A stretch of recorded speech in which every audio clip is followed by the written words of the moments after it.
Yes. Because you and I have never had this discussion, but that's what I took. Right.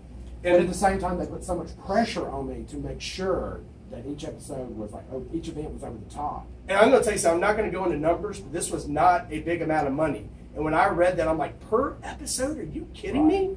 I was like, they want him. I was like, what is he getting out of this other than promotion of his brand? Yeah, and they would even go as far as to pick, which events were going to be on the show. And they picked them based on the characters. The crazy bride that has a crazy mother. Once again, we were not crazy enough. We filmed a whole day, and we had our 5-second snippet. But I'm going to tell you, too, I'm not very good on pre-produced. When we walked in, I remember shaking Scott, hey, Scott, what's going on? And then they sit me back out. They're like, we need you to do that again. And we need you to be a little bit more professional. And I'm just like, hey, Scott. We walked in the room like 4 different ways. And every time we walked in, they're like, okay, no, go back out again. Hey, KJ, it looked like a football. The guy's drawing up. Okay, I need you to make an arc and come over here to the corner. Now I need you to shake Scott's hand and go to the bar. Order a drink. I mean, it was a very specific pre-produced. Like something as simple as them filming me walking into a bakery to meet with them about a cake. I would have to walk in, 15, 20 times. For reality television. Yeah. They're like, okay, do it again. So I kept going back out in the parking lot and walking back in. I didn't open the door. The whole reality thing is very much a framed script that when you are the talent, you are plugged in to a degree of a script writer's idea of what he thinks you should be doing, or she thinks you should be doing within whatever it is you do. Right. So, and there would be times when we would do what they call pickups, which means I sit in a room all day in front of a camera. There'd be 30 people in there. There'd be lighting, sound people. There would be director, producer, and I would sit in a chair all day and just talking to the camera. Like when you watch the Kardashians, Yeah, that's my favorite show. So is that how you did your voiceover? Right. Work? Okay, they took it from there. I would sit there all day, and I would. If I didn't say something southern or country enough, even though that's not the way I talk, I would have to say it again over and over until I said it the way they wanted. And we were the same way on something we just recently did. It was just like, oh, well, you sounded too educated. It's like, I have a master's degree. I was like, what do you want me to sound like? And then I would have a California person telling me how to sound more country. Well, that's like they told me, well, can you go put on some more makeup? Can you tease your hair a little bigger? I'm like, oh, dear God. You're drinking water. Can you tell them it's sweet tea? Yeah, it's like, that's the way, and I'm like, I would never say that. And they're like, it doesn't matter what chick said. Yeah, what matters is we're going to produce the show. Yeah. They're like, can you say bless their hearts? I was like, I don't use bless their hearts. We'll roll with it. Like, but okay. But, I just think it's interesting also that the production company owns you. You want to think of these people being these big stars, but they are signed to whatever production company. Now, maybe, when you get to be Paula Dean or somebody like that, you eventually break out. You have your own production company. Now and then, yeah, and she could call her shots. Yeah. But at that point, you're signed to a production company, and your value is only as good as your ratings. And as your ratings increase, when you come back up to have a contract renegotiation, at that point, that's where you may get more dollars in the pie. Make some money. But you would be surprised how many friends of mine that have won reality competitions, that have been on reality television, and they got more brand promotion than actual dollars in their pocket. Right. Oh, yeah, absolutely. I ended up in most cases spending, because they would pick these brides that, had, no budget. But they wanted, because of the concept of the show, it had to be rock star designer Scott taking this little girl from Alabama that ain't got a budget and giving her this Hollywood wedding. Well, there's only one way to do that, and that's money. So I found myself, paying out of pocket or out of my budget and blowing my budget. And calling friends for free. And calling Winnie to come rescue me from the Britney Spears disaster. God.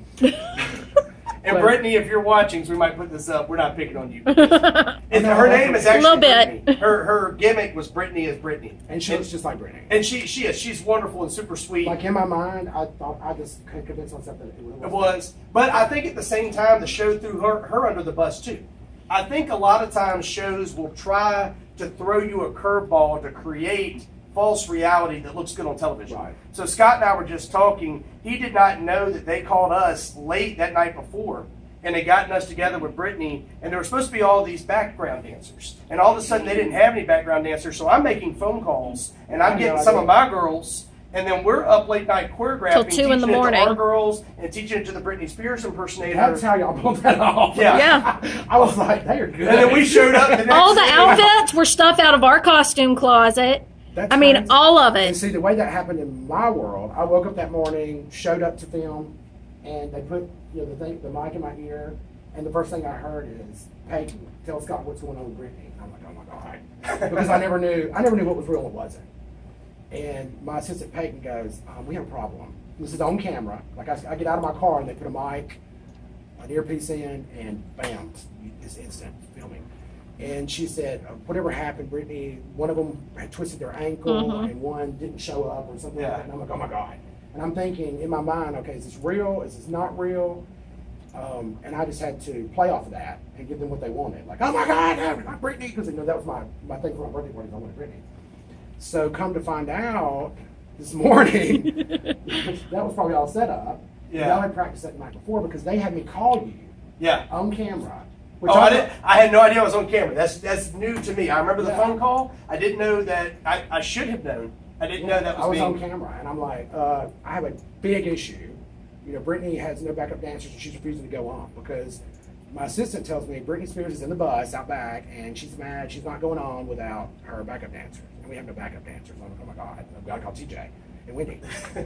So, but that's not uncommon. In our relationship, that's not uncommon for Scott to call me. So that's probably why I didn't think about it actually being on the show, because it's not uncommon for Scott to go, oh my God, I just thought of something. Can you be here tomorrow at 3 p.m.? Or today at 2. Yeah, I'd be like, all right, Scott. If it's Scott, I will usually clear something out and be like, all right, we'll do it. Because the night before, you were re-editing the music. Because whatever she brought was awful. Oh, it was horrible. She had no choreography, no costume. She bought like dollar store police badges that we were supposed to wear for one of the dances. And yeah, those folding chairs, those are my folding chairs too that are in the shot. Tell him about the cake lady when we got there. What? I don't remember. Were you not there for that part? Okay, so I walk in and I've got all the folding chairs. And the lady is like putting the pieces of the cake together, that super tall purple cake thing that was sitting on the table. And she goes, I need a step stool. And I said, I don't have one. She said, give me your chair. I said, no, this is a prop for a dance. You and your cake covered shoes are not using my chairs to put your cake together. And she's like, but I need it right now. I said, well, go find another chair. This is mine. See, I mean, that's the craziest thing too, because until right now, we didn't know any of this. That day. No, and I was like, wow, how did they pull this off? When you think about, y'all had it down back. You brought up the Kardashians, and all these different shows that Say Yes to the Dress. These are all produced the same way. And I talk about it bleeding into our news and bleeding into our traditional media and our traditional sitcoms. A lot of this, what did you call it? That term you used was augmented reality. Yeah, like what they did for the Olympics. With the lighting and special effects, I would even argue that augmented reality can be having a script, but throwing some sort of sense in reality that the people that have the script that are doing the actions don't know it's coming. And I think that's kind of a style of method acting to a degree, and that's bleeding over to traditional media and traditional broadcast. And I think you can watch your actual news at night and see some degrees of that too. I think that one of the negative things about doing the show for me is it ruined reality television for me, because I cannot watch TV, and we're the same way. I know none of it's real. I mean, because really none of it's real. They would even tell me, down to exactly what I had to say, my response to every situation. Now sometimes they would let me give my own response, but if that wasn't what they wanted, then they would tell me exactly what to say. So, like watching the Kardashians, I mean, I'm just sitting there thinking, they just told her to say that. I mean, you just know that none of it is real. So it kind of ruined a little bit for me. And to a degree, a lot of people are characterizations of what they are in reality. Because they produce you so much in the direction you want, when we watch it, we feel like we know these people in a certain way because that's the way they're produced for you to think that way. Right. That's the way the story is molded for you to see that character. It's no different than like Chandler on Friends.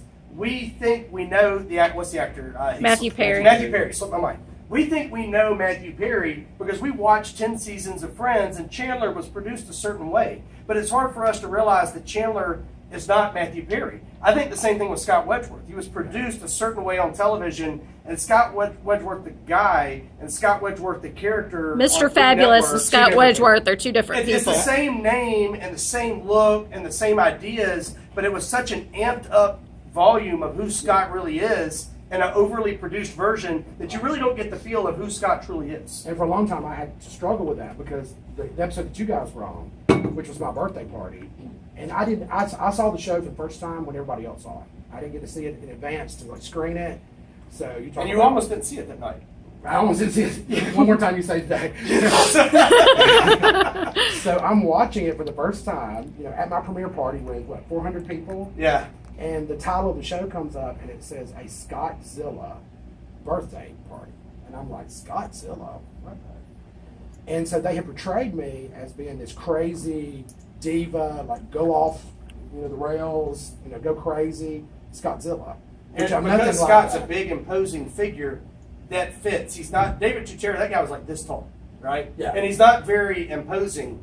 Scott, if you produce him in a certain way, because somewhere he probably should have been an offensive lineman for the University of Alabama, right? Probably. My mother and father. You can produce him in a way to where if you show an angry side, he can look and act almost physically imposing.